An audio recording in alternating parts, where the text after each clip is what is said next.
Welcome back. Before we move into our second symposium, I'd like to thank the conference organizers who have worked for many months for this beautiful moment of convening and sharing, this very uplifted moment. Lauren Foley, Sarah Sherman, Sousa Scalora, they are our co-pilots and guides today. And Lauren will give you a bit of information and then we'll move into the symposium.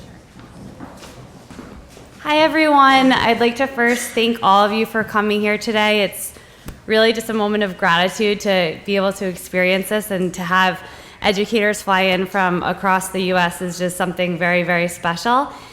Just a moment, and to have you all here as well, but just a moment of logistics. After our session now, we're going to move into breakout groups, which you can see in your schedule.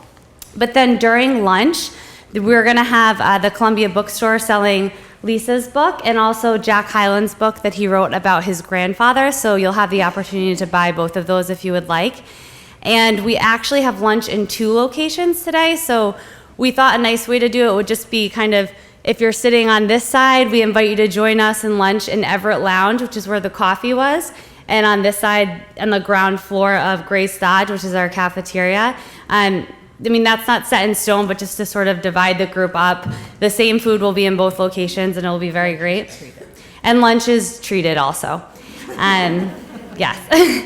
And then if you are also at lunch interested in our SMBI Master's Program or hearing about any of the courses that we have throughout the year, you can go to a presentation in 408 Zankel.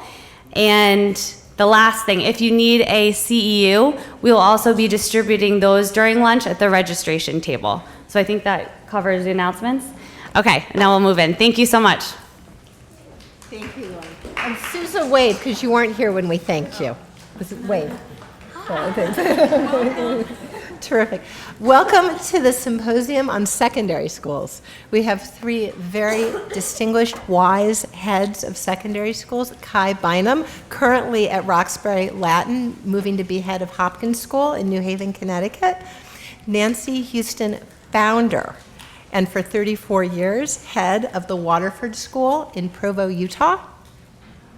Bill Phillip, head of Westminster.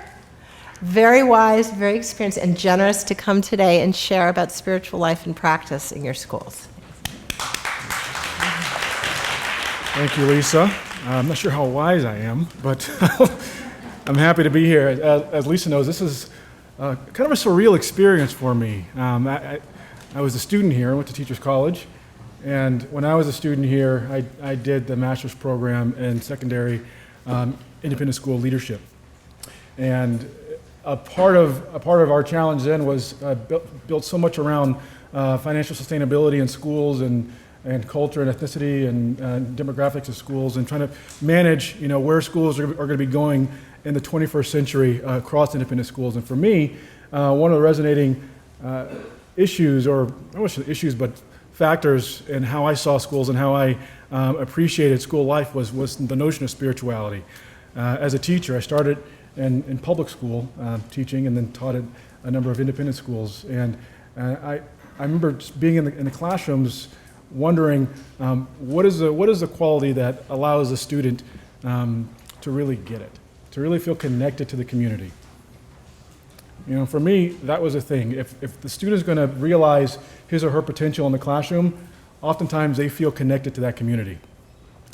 And some of the classes that we were teaching, when I was my first year teaching at a boarding school, they gave us some opportunities to create new courses. And I remember creating a course where it was really based on the questions, the big questions in life, the existential questions, if you will.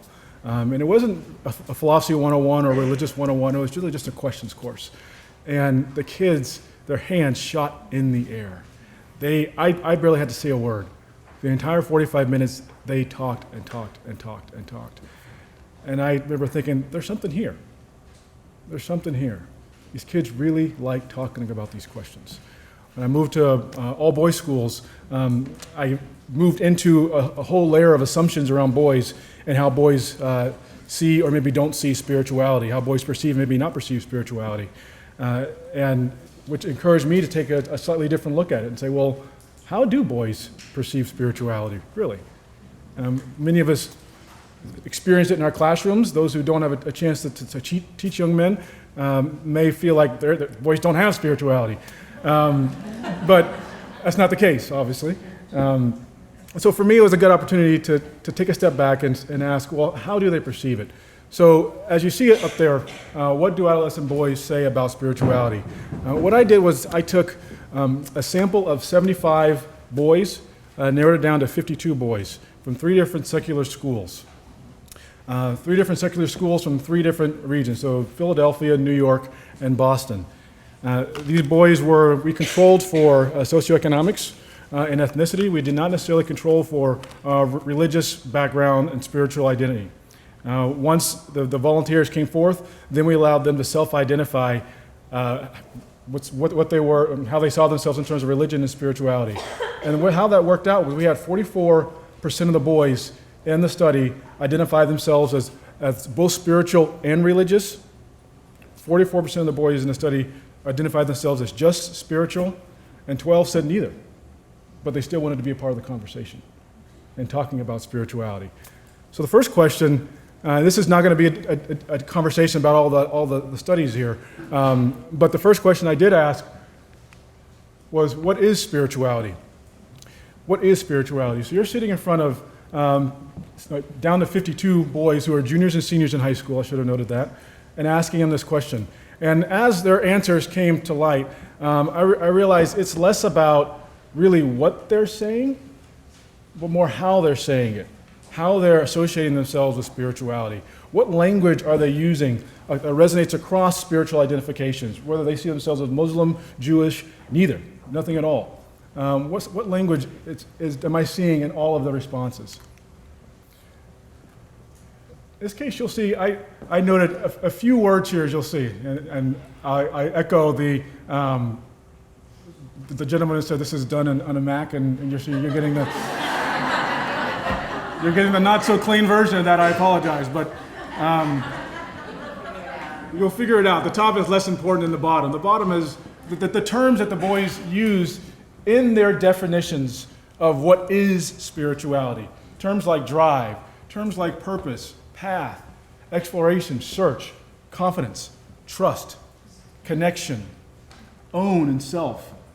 And I took a step back and said, okay, well, some boys did say God, some boys did say faith, some boys did say a lot of these things, but if I'm taking a cross-section of boys across spiritual identifications, okay, one of the reasons that I looked at attempting to trying to understand boys in secular settings, because I wanted to get a sense of how is it that they process their own spiritual lives in this sense.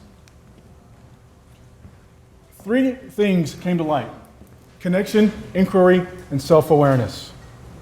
So if I ask the question, how do boys perceive spirituality? Through connection, through inquiry, and through self-awareness. Oftentimes boys, and again, I apologize, mentioned in context of boys, I think all students are like this, but in this case, boys, they're trying to understand ways in which they connect with the world. They're trying to understand how they associate with their friends, how they associate with their teachers, how they associate with their parents, even in their schools. In this case, and a lot of the responses, the boys were just trying to find connections. We have a volunteer to read this. A loud, booming voice in the room. Anyone? Go ahead. Spirituality is definitely something you connect with, not completely understand, but at the same time strive towards understanding it and carry yourself through that. So there definitely has to be a connection. Inquiry. In the same way we had the course where we're talking about questions, boys like to ask the existential questions. Adolescent boys, why am I here? What is this all about? What's the purpose of this test? What's the purpose of this class? All these things. What's the purpose of my life? And how does my spiritual understanding, my spiritual background help me answer those questions? Another volunteer. Anyone? Go ahead. I feel like everyone's trying to ask the same question and seek that answer. And no matter what we say in our lives or no matter what we pray for, back to that question, which we'll never know the answer to. Why? That's it. Why? I mean, we'll never know the answer to that question, will we? Why are we here? Why am I alive? We have no idea why. The fact that I realize that I'll never be able to answer that question is why I'm spiritual. And so you can see I just pulled these right from their responses. The way I collected their data, we had one-on-one interviews, we had focus groups, and we had written questionnaires. And so the responses you're seeing is a collection of all those things. I can make these slides available later so you don't have to. I have hundreds of quotes like this, so we're not going to go through all of them. Trust me. Self-awareness. As you look at connection, as you look at inquiry, it comes down to who am I? And how do all these things help me understand myself as a person? When I look in the mirror, do I understand who I am? Am I more aware of my hopes, my fears, my frustrations, my goals, my loves, my wants, my desires, all those things? And how does my spiritual foundation help me answer those questions? One more volunteer. I'm going to say it's like a pure self-consciousness, just like a pure form of being aware of yourself. And it's not that you're aware of anything else at the same time. You're aware of your surroundings, but at the same time, you can block that out. You can block that out and just know, like, purely what you want and what you believe. Thank you. After I came out of the conversations of what are some of the conceptual lenses that allows us to understand how boys perceive it, some prominent themes came through. Oftentimes, there is a multi-faith perspective. Very few times where even boys who saw themselves grounded in a particular faith were interested in other faiths. And they were open to exploring, what is it like to be a Buddhist? What is it like to be Catholic? What is it like to be Jewish? Even though that may not be my foundation, I'm curious to know what that is. The natural world. Boys loved the natural world. They loved hiking. They love outdoors. In a lot of cases, when I asked them, well, where do you find yourself? What spaces where do you go for this? What spaces generally invite these sort of conversations? And it was in nature. Oftentimes, it was in nature. Higher power. However they defined God, faith, spirituality, there was a resonating sense that there is something higher than who I am. And so a part of what I'm trying to do is understand that and connect with it on a basic level. The age of belief, essentially, what I asked the boys was, around what time in your life at the schools did you start having these questions about spirituality? Were you starting to really think about it in a meaningful way? And oftentimes the boys said around that 8th grade year. 8th and 9th grade year is the time where I really started to think about it. For a number of cases, they're much more mature intellectually, they're more mature socially, and they're starting to have a better foundation of how to answer those questions themselves. Environment. Oftentimes, the boys struggled in trying to figure out both the mental space and the physical space to do this, to think about spiritual ideas, to think about spiritual understandings. And that was a conflict for them. And it led to the bigger issue of what the conflict of belief, what really gets in the way of trying to understand this. The ideas of logic, doubt, and vulnerability. Think about conflict of belief, the logic and the doubt and the vulnerability. So what do I mean by that? Volunteer. Go ahead. Yes, I live in my science box. And when I'm not doing science, I'm doing math. And when I'm not doing math, I'm doing English. It doesn't really matter because I'm analyzing what I'm doing and how I see the world. My nice little analytical life. Every once in a while I wonder, am I missing something? I don't know what that would be because clearly I am missing it. See, there's a reality in the voice here. What we did at Roxbury Latin, as I said, we're a secular school, so there is no defined faith-based, but we certainly see ourselves as a spiritual school. And so we had a faculty meeting where we have case studies. One of the most important things we say we do is advising. More importantly than anything else is advising. And we have case studies based on these perspectives, the boys' perspectives. Doubt. Another volunteer. Go ahead. The reason I sort of rejected the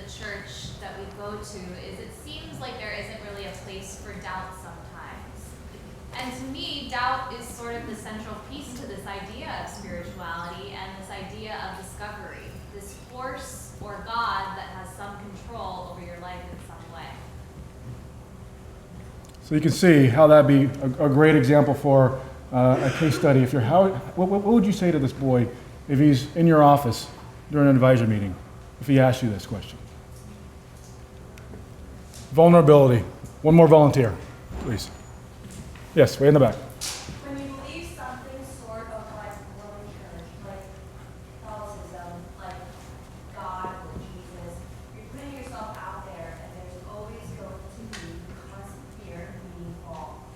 And I don't think there's anything worse for a teenage boy, especially as a school hours, than being found in front of everyone as wrong. This boy's in your office. He says, "What if I'm wrong?" What do you say? Skip that because of time. One of the things we ask ourselves is why we have these questions, why we spend the time to do this with our faculty, why we spend the time to focus the attention on the boys in this light. And I always come back to this notion. I needed this because I felt like I was on my own with what I believed. I want to believe in something. I'm going to close with three things. Three things to keep in mind as you consider boys in schools, adolescent boys in particular, and how they perceive spirituality. The first is, as was noted before, try to create the spaces. One of our previous speakers mentioned the spiritual audit, creating the mental and the physical space for the boys to reflect on these issues. Very, very important. The second is reconciling where you are, especially if you're a secular school, as we are, where you are in the spiritual debate issue. Are you, and as a result of that, what is your task as a school in helping these students evolve in their spiritual understanding? What do I mean by that? Do you feel that it is important for the student to have a foundation in a particular faith in order to understand where he or she is in their spiritual understanding? Or is it more important for them to have just kind of like an a la carte of spiritual ideals and allow them to kind of evolve into their spiritual identity through a various selection of ideologies? And so wherever you are with that, personally, I'm sure your institution has a stance on it as well, and you have to reconcile where that is and what your stance is on that. Lastly, I think most importantly, especially in dealing with adolescent boys, is the paradox of boys. The paradox. They want to talk about it, but they don't want to be forced to talk about it. As soon as you force them into the conversation, they're going to back away. And so the artful thing that we have to do as educators is figure out ways where we invite them into safe settings to have these discussions. Because as soon as it's an institutional thing, especially at a secular school where you don't have the foundation of the mission of the school, they're going to see right through it, and they're going to probably not engage at the levels you like. Thanks. I do not take lightly that I'm the first woman to speak to you after Lisa. Those are big shoes to fill. Perhaps one or two sentences as preface. If I were to speak to the parents of the Waterford School in Salt Lake City and tell them I were speaking at a conference on spirituality, their eyebrows would rise and they would applaud the fact that I've just retired. However, if I were to bring and line up at this table parents from the Waterford School in Salt Lake City and ask them to share with you the reasons that they have not only brought their children, but have brought their neighbors and their friends and their other members of their extended family, the things they would talk about would be the things that Lisa is writing about. So I suggest to you that even in secular schools, the very best things we teach that change lives are the things that we're talking about this morning as elements of spirituality. With that as background, and with about 2.5 months of retirement under my belt, I decided that what I would do is reinterpret my invitation from Lisa. and talk for a minute or 15 about the legacy of the liberal arts philosophy in schools. How many of you in this group are involved with independent schools? May I just see? Okay, thank you. In Lisa's work, the discussion begins again of a timeless subject presented freshly with a new vocabulary and, importantly, through the lens of science. If we consider today's child, the child that we are educating in each of our schools, or the young adult, it is clear that this conversation is long overdue. At a time when the younger generation is being raised to experience widely, to choose among a vast panoply of enticing and ever-expanding options that Barry Schwartz, in his paradox of choice, would suggest lead mostly to depression. They are often without the steady, reassuring, clarifying support of parents teaching quietly and iteratively in the home. Because of that lack, they are without the structure or guidance, the consequence or accountability that prompt growth. Without these, with an overload of information, stimulation online and off, celebrity instead of heroes, many children are without anchor, direction, or overarching purpose being cultivated from within their environment.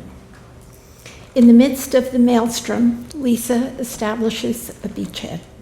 Incisively and insightfully, she has defined spirituality as innate, including a sense of something grander, more noble than self, a presence, an entity, an experience that responds to the individual, an interaction that lifts and ennobles, and she invites us into the conversation. The liberal arts philosophy provides both a foundation and a context for just this conversation.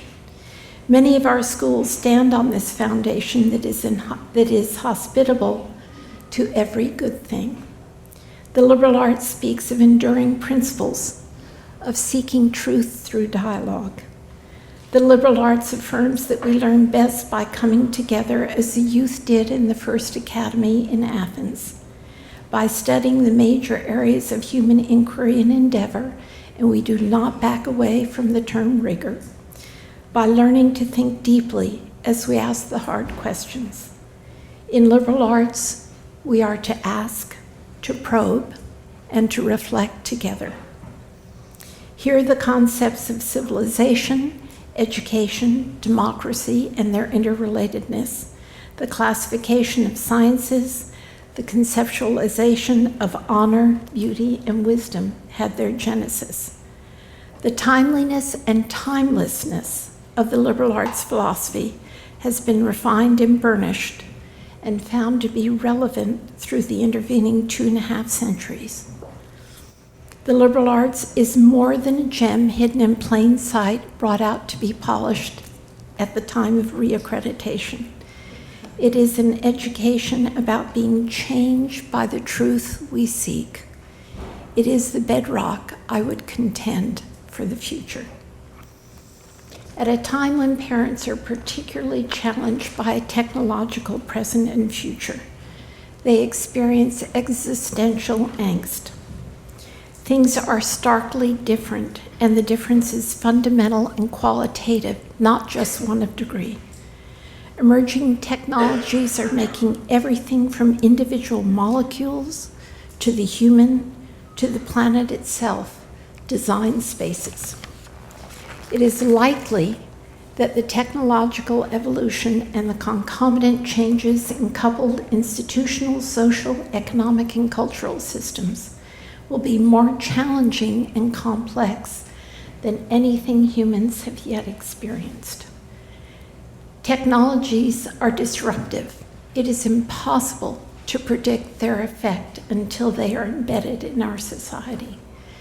We need to stop thinking about problems with solutions and think more in terms of conditions, that will require long-term adaptive management. It is more fortunate than we have realized, even as educators, that we have the foundation of the liberal arts on which to stand, so we can develop the imagination, the optimism, the energy and creativity required. Let me tell you briefly the story of a school shaped by the Greeks. In 1981, we were offered a rare opportunity. Will you, we were asked, start a research school with no tuition?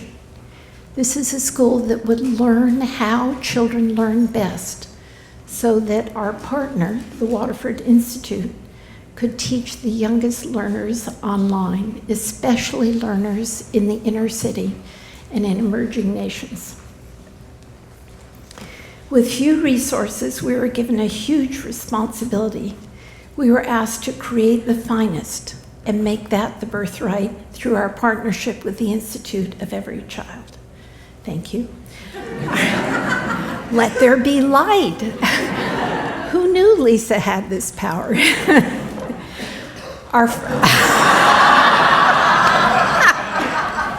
Limited though it may be. Our first crucial decision, we would orient to the ideal. We would refer to the Greeks as our mentors. On our campus, we would test the veracity, the resilience, and the modernity of the liberal arts. We have learned much. We have learned the ubiquity of scarcity, the practicality of the ideal, and that we always learn so that we can share. My time, I know, is fleeing, so let me skip a bit. Speaking just in passing about students, we are responsible to some degree for the people they become as they learn and grow. The goal for each student, nursery 3s through class 12, is that she or he will live a life of purpose greater than self. Faculty, and I'm condensing a page. Faculty. We expect our faculty to become not only master teachers, but we expect them to mentor, to continue to learn, and because of that combination of being student and teacher, to give back generously.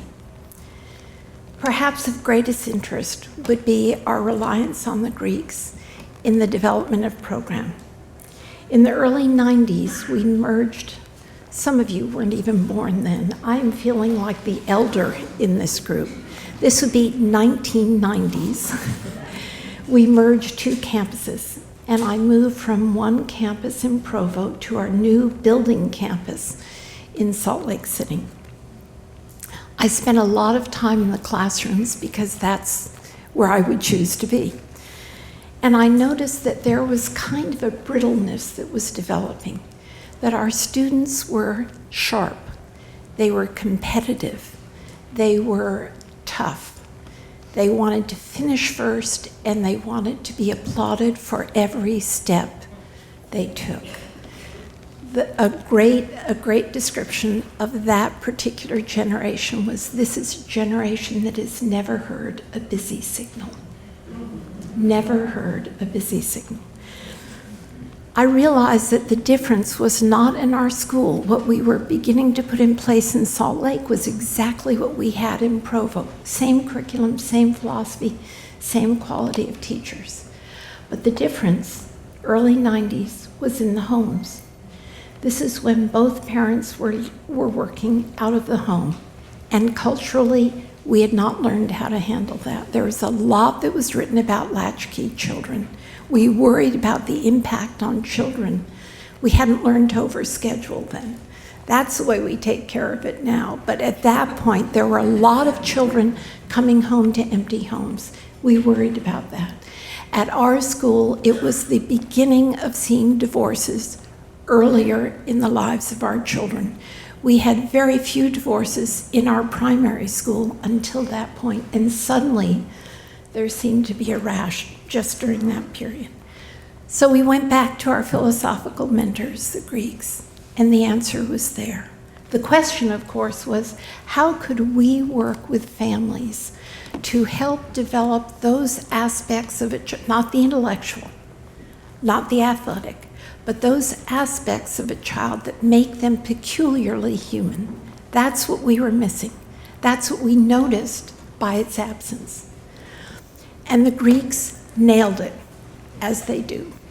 The Greeks said we're made up of 3 component parts. The head that you cultivate intellectually, nailed. The body that you cultivate athletically, doing that. And then something that changed the trajectory of our school. They called something, a cluster of things, the human spirit. And they said you cultivate that through the arts.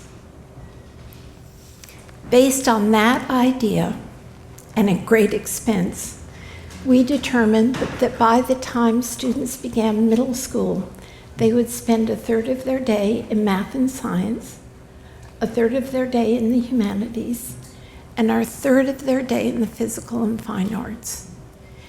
And the difference that brought to our school was measurable. There was a settling, there was a sense of purpose, there was greater individuality as these students began to express things that they had felt and sensed, but until they had the tools to express, it had not developed a full reality.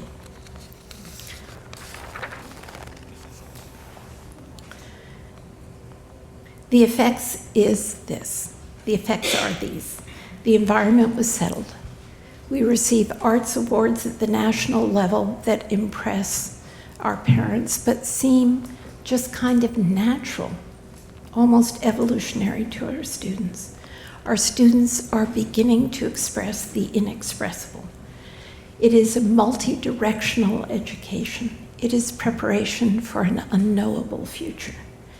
The image of the Waterford student is a child carrying a book bag or a backpack, a violin case, and a lacrosse stick. Attached to that, we began a TWO's Fine Arts program.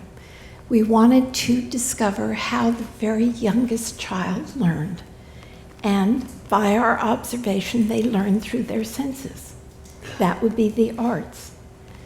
And so we began working with 2-year-olds. Again, if you're interested in that, I'd be happy to share that with you. With a storyteller, a dancer, an artist, and a musician, we simply observed. And what we learned is there is no edge to their capacity or their curiosity. We had to be very, very careful not to intrude with our enthusiasm and break the cycle. We had to be very careful not to say to the child, "Tell me what you're experiencing," because they didn't have the words. That was the beauty of the arts. Additionally, along with our desire to train our faculty in the heritage of which they were a part, liberal arts in Salt Lake City, Utah is a very suspicious term. Liberal and arts. And as a New Yorker, I discovered that very, very early on. And so for a period of time, until 2008, when we had to retrench a bit, we sent, every other year, we sent 10 of our faculty to Florence so they could visualize the tradition of which they were a part. We provided housing. They had to pay for their transportation, but they and a partner could go and spend a week seeing some of what the liberal arts philosophy had actually produced. How long do I have? I'm not even watching. Okay. Lifelong learning, again, something that the parents would point to. Learning beyond the camp. When we describe our 45-acre campus, we point to the mountains to the east and say they're ours. Summer term in Calcutta, the arts leading towards exhibit, and production. A C program, SEA, where our students did actual scientific research on the ocean. Teachers and students participate together. Parents are not invited.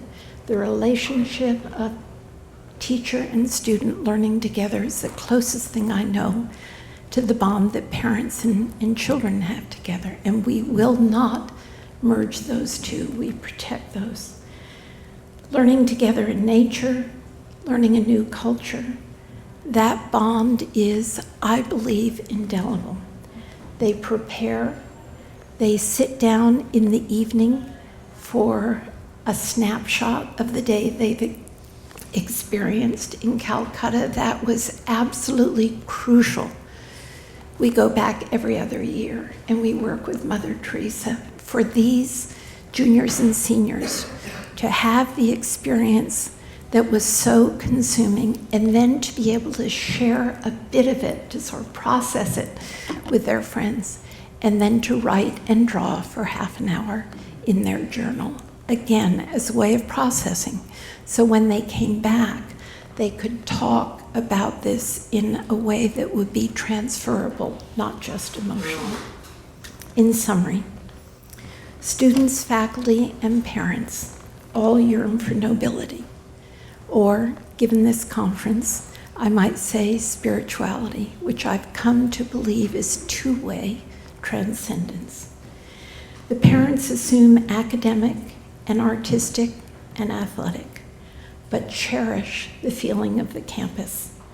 Courtesy, generosity of spirit, understated dignity comes from serious contemplation of and fidelity to the liberal arts. We speak at the school of reaching for the ideal, the enduring, the timeless. Students and parents smile. They know what that means. Their engagement shows in a spirit of service. It broadens to include a reverence for nature, awe for the universe, acknowledgement of the goodness of all humanity.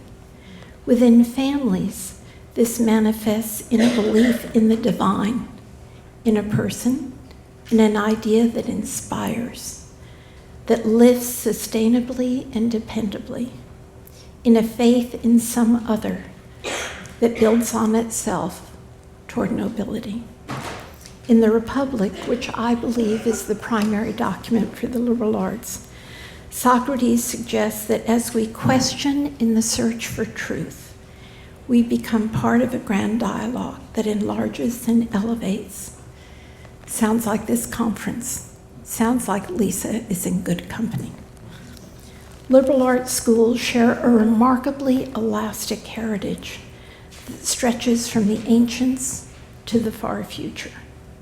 Learning for the sake of learning, living to grow, growing to live, frame a life landscape.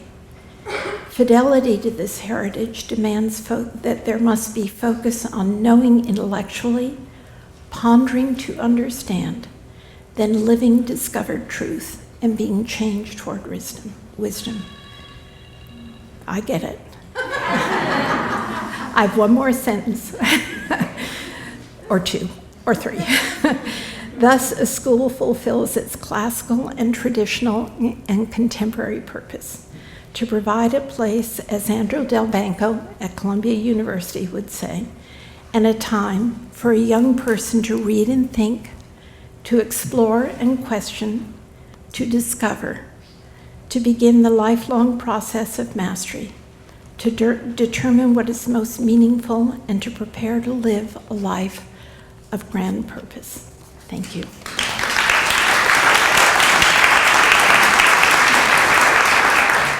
Greetings, fellow teachers. I love that word.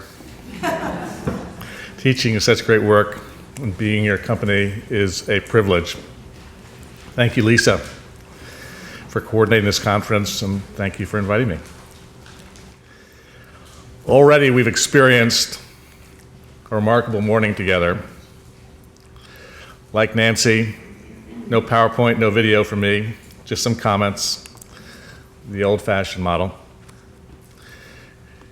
Kai and Nancy, thank you for sharing your thoughtful insights. And Kai, I look forward this summer to welcoming you to Nutmeg State as you begin your tenure as 109th head of school at Hopkins. My name is Bill Phillip, and I serve as headmaster at Westminster School in Simsbury, Connecticut, which is about 20 minutes outside of Hartford. If asked, my friends would not likely use the word spiritual to describe me. That said, I devoted my life to a school with a chapel located prominently at the center of campus, which signals its relation to school life. Our chapel affords a place for reflection, for quiet, for prayer. Twice each week, the school community gathers for services led by students and faculty and occasional guest speakers. In what we call the W Book, we explain that these services remind us of our school's intellectual and cultural traditions. Judeo-Christian beliefs and traditions are reflected in many services, and other traditions and beliefs are featured as well. In fact, flags representing 6 major religious traditions, Christianity, Judaism, Islam, Hinduism, Taoism, and Buddhism, hang in our chapel. The ethical aspects of world religious beliefs, such as the Golden Rule and the emphasis on our responsibility to one another, are intrinsically related to many of the services, and perhaps to all implicitly. Our gathering in chapel reflects and fosters our strong sense of community, that students and faculty share with the community thoughts and experiences that are meaningful to them, helping us to know one another more fully. Finally, Westminster School recognizes the importance of providing students an opportunity to explore and develop the spiritual dimension of their lives. This fall, we completed our 10-year reaccreditation process, which culminated with a report prepared by a visiting committee comprised of members from peer schools. In my view, it's not a coincidence that this report concluded with a major commendation, recognizing Westminster School as, quote, a happy place strengthened by the values of grit and grace.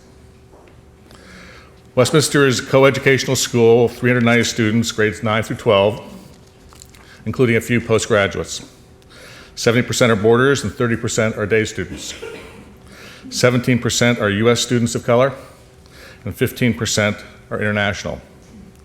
Our students hail from 24 countries and 23 states. 30% receive financial aid. I joined the faculty at Westminster in the fall of 1983, appointed to teach history, coach, and supervise a boys' dormitory. In the intervening years, I've served the school in a variety of capacities, the last 6 as headmaster.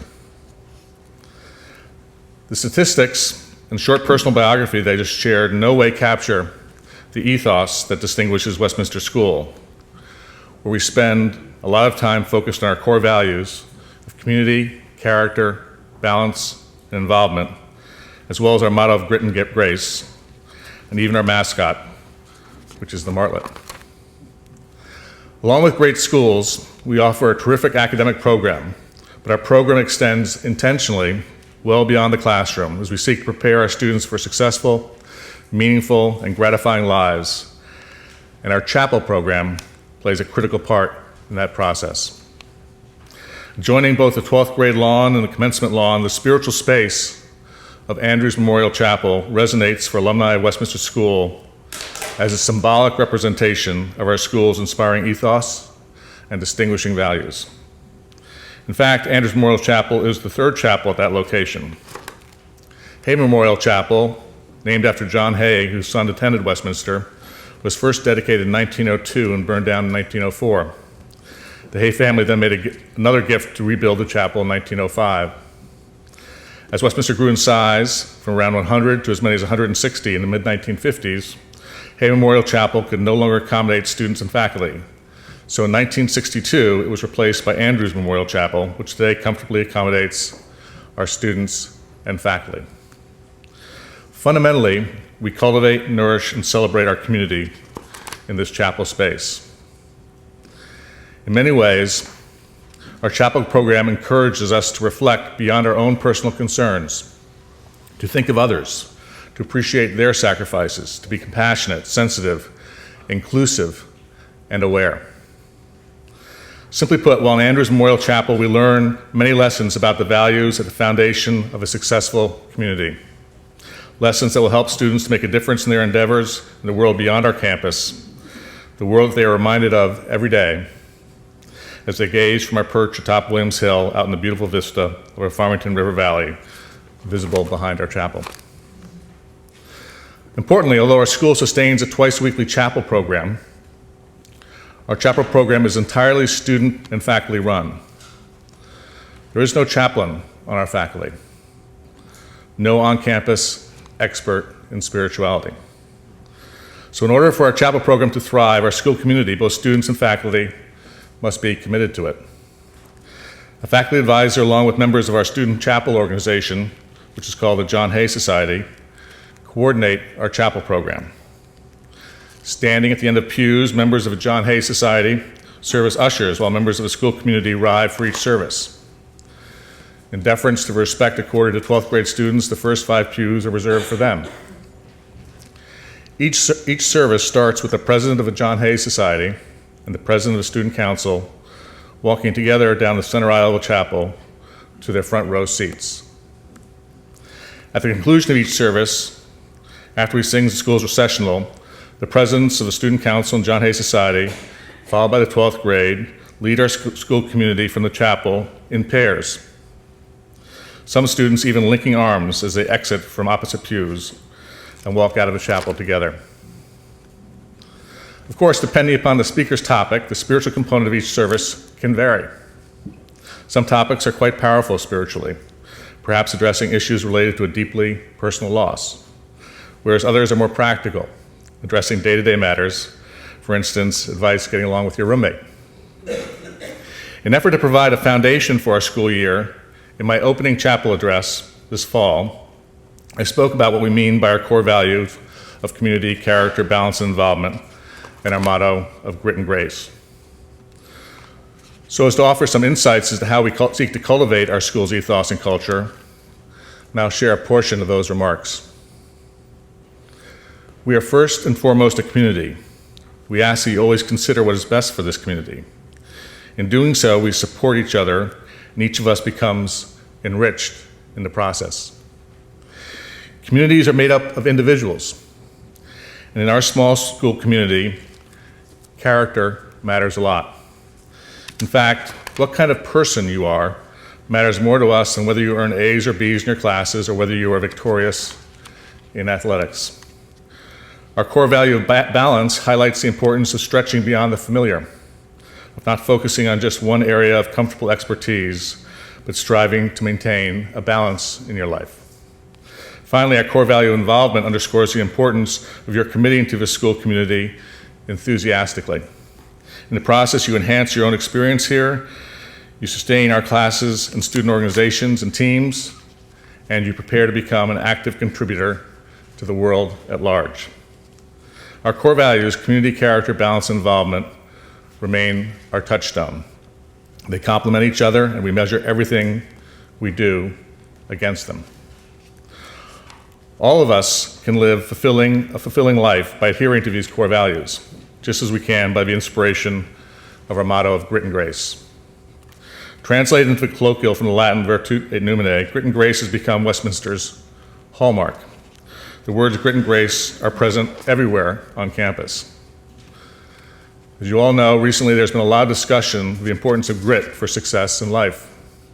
Grit describes essential personal qualities. Grit is about perseverance, resilience, resolve, determination, delayed gratification, an unwavering commitment to our goals.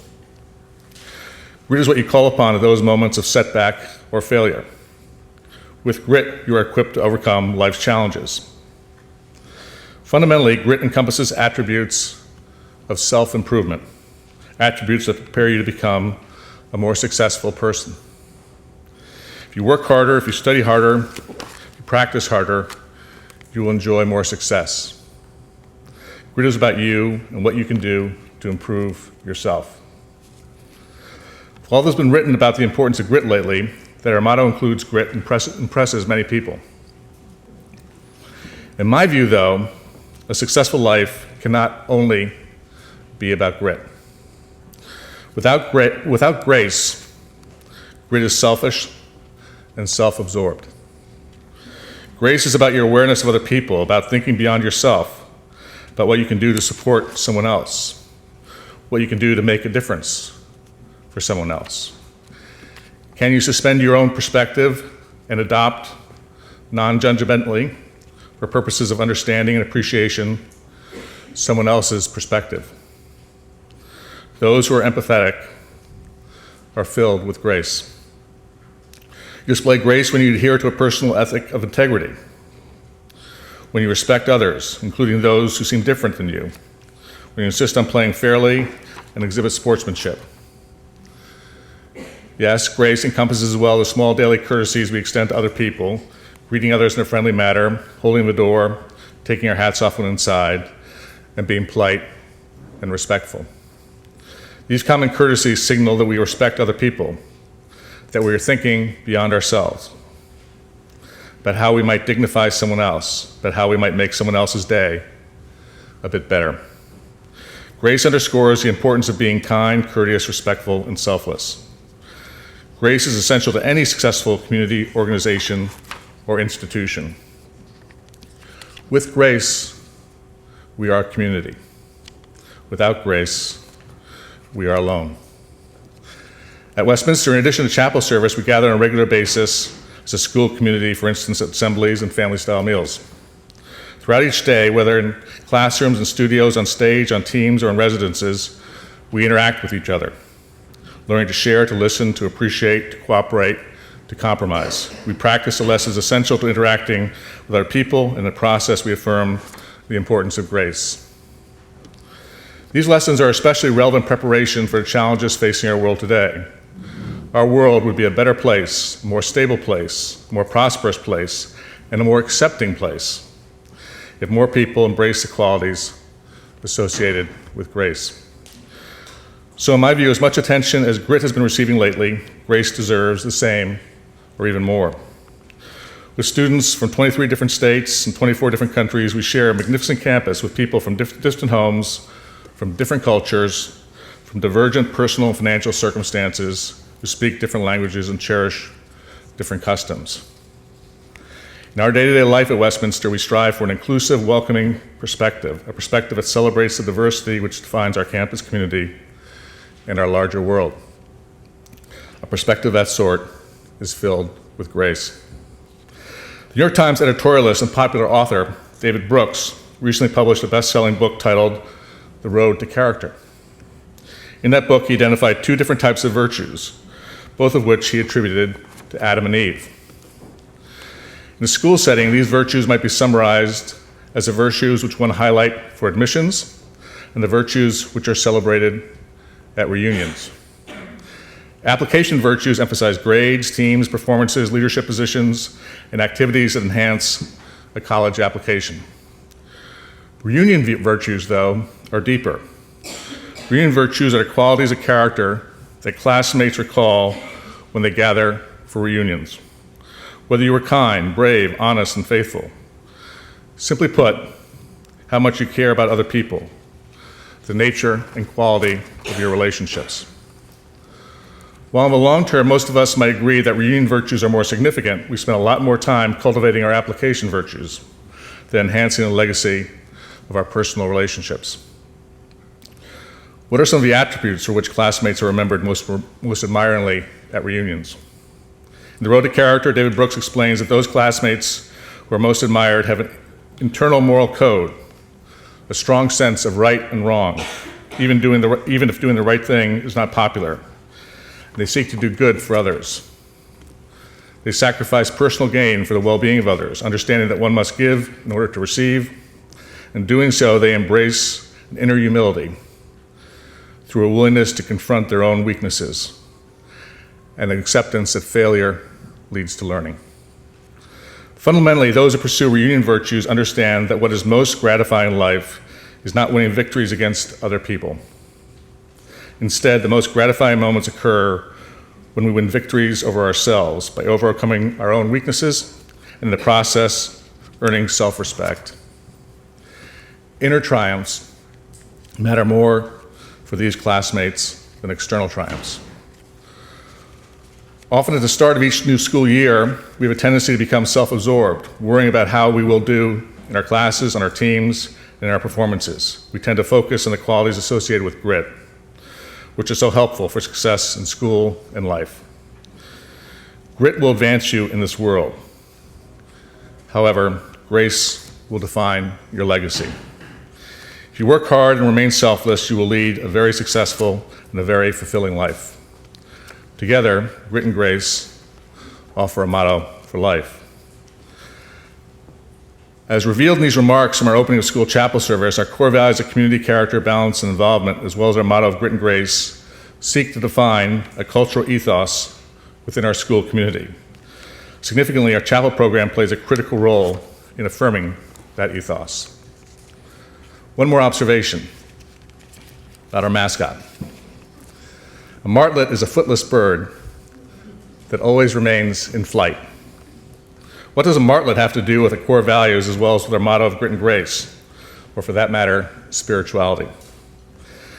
Typically, schools, colleges, and universities adopt fierce-looking creatures as their mascots. The bulldog is the mascot for my alma mater.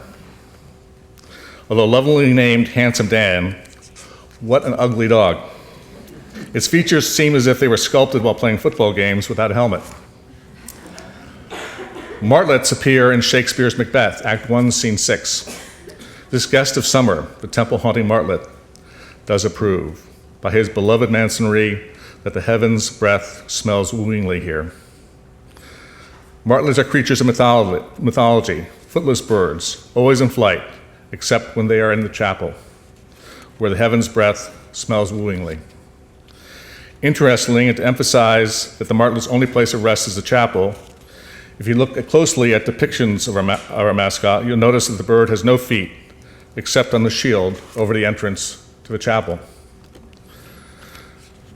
Our chapel invites us to pause periodically in order to accept grace into our lives, despite our congested schedules filled with classes, games, performances, and countless other activities that demand a lot of grit. In the medieval world, where the eldest son inherited all the family's wealth, martlets also symbolized the younger son, who, according to the custom of primogeniture, did not inherit anything and instead had to earn his way through the world. Whether endlessly in flight or earning everything through personal effort, martlets symbolize what is meant by grit, just as the custom that the martlet can find rest only in a chapel underscores the restorative aspect of grace. In short, symbolism associated with the martlet encompasses the best of the secular and the spiritual, the earthly and the heavenly. We have an obligation to improve ourselves through hard work, with lots of grit, but we must not make this effort selfishly. We must not make this effort because we desire to make a difference. We must make this effort because we desire to make a difference for others, because we are selfless and filled with grace. Importantly, too, martlets are not singular characters. Unlike some mascots, martlets are not alone in a dark cave, breathing fire at all who pass by. Rather, as the case of most birds, martlets flock, or as we say at Westminster, martlets fly together. Together we are stronger, we accomplish more, we make a more significant difference for others.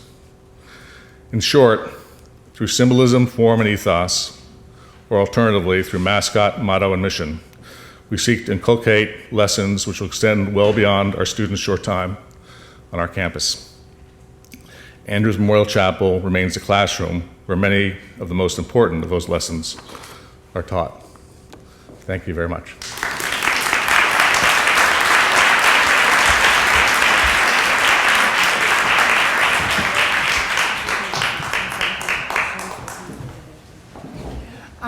Thank you very much for those moving and beautiful and profound presentations. We're going to do 10 minutes of discussion and then move right into discussion groups. Okay, 10 minutes of Q&A discussion, then go into our discussion groups. Your program has the location of the discussion groups. The secondary school discussion group will be co-facilitated by the school heads on the secondary school symposium. The K through 9 discussion group will be co-facilitated by the heads of school on the K through 9 symposium. And every discussion will have a TC ambassador there as your host.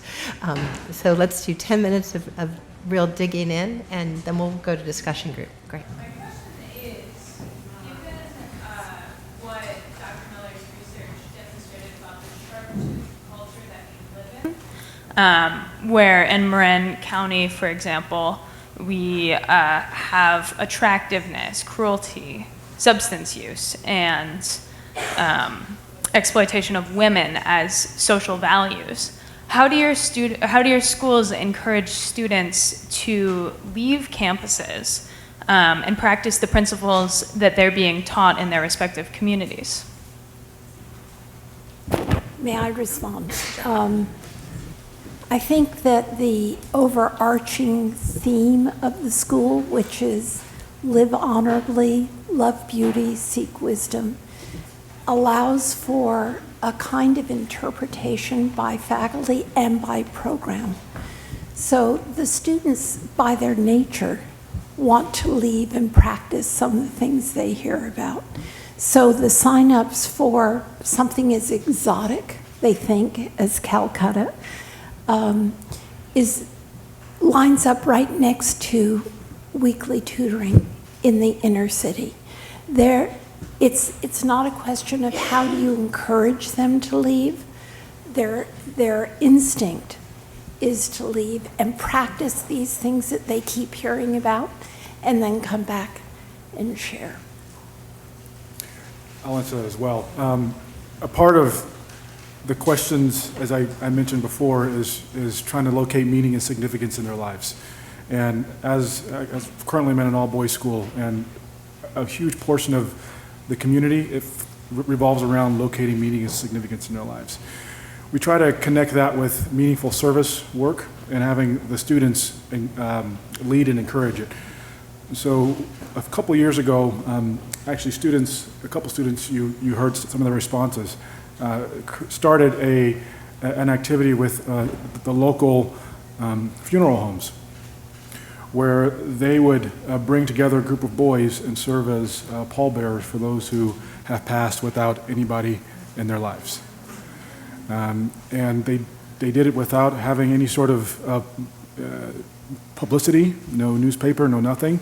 The boys came to me and they said, it's important for people to have community. And that's what they found. That's where they found meaning and significance in their lives, was in the context of our community. And so they wanted to extend that community to others who didn't have any in their passing. So we try to encourage them to find places like that where it really does make a difference in people outside of our school. Right, and the lessons that are taught in our schools are not taught, at least in my view, in discrete settings, that really has spheres that are overlapping with each other all the time. It's not just that you're in math class, or I taught history for 25 years, just in history class, but you're teaching these lessons for a lifetime in all the different contexts that you are at school. I think one of the speakers earlier today used the term arena, trying to create an arena that will enrich lives. I think, too, Lisa's comment earlier that several have reiterated that for the child there is a naturalness in reaching out, in questioning, in helping. We worked very hard to find something. I know this is supposed to be upper school, but we worked very hard to find something meaningful for our middle school students. And there's a program called Program Hope, and our kids would go and meet with children who were suffering fatal disease. Those children, their parents wanted information, right? They wanted a group to sit down and tell them how to get through this horrifying experience. Their children just wanted to be with other kids. And that very, very sobering experience for middle school students to come back and tell about what it was like to meet with these kids with shaved heads and bright eyes.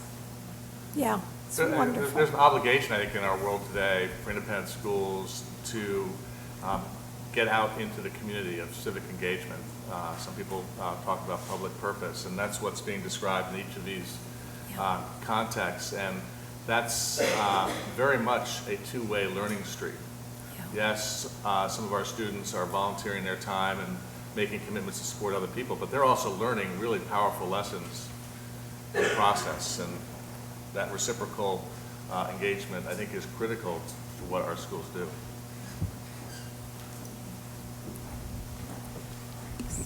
Thank you.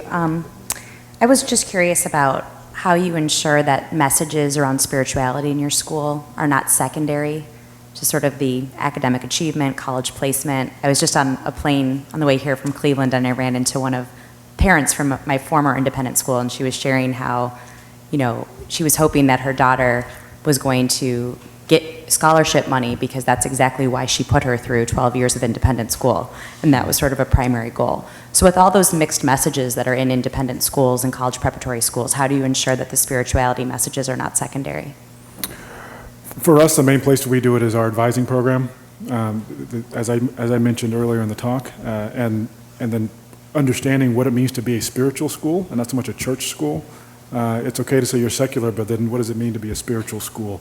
And to what extent are the priorities of being a spiritual place and a place where advising takes precedent over anything else allows you to reinforce some of those things. So what does that mean in real terms? That means spending the time to do it every day and every week. So we have a system where we make sure that the teachers have one-on-one time with their advisors with our advisees every week, and then through things like the case studies that we did, we have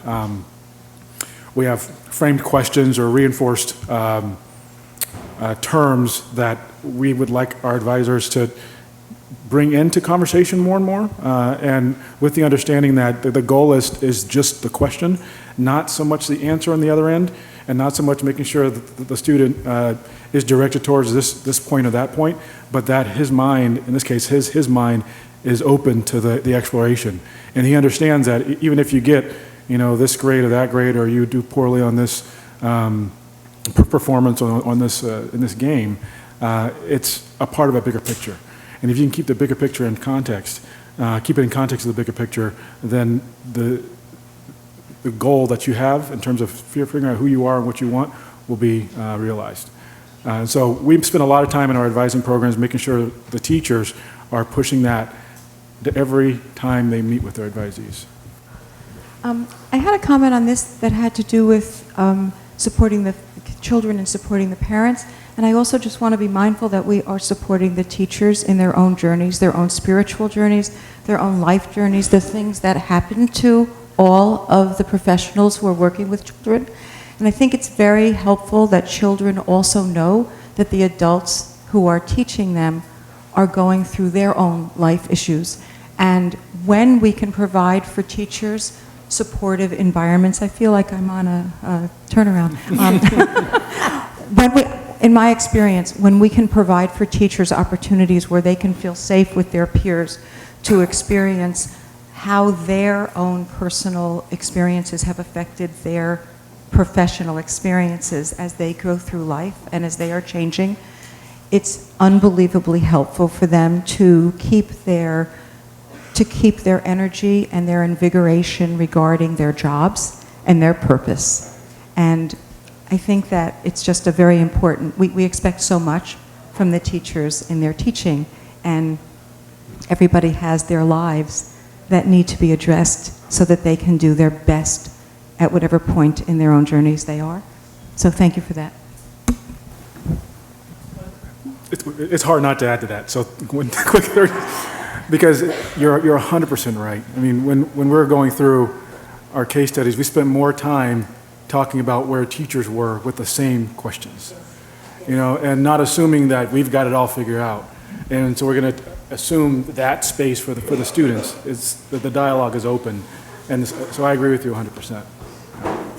And we'll do one last question.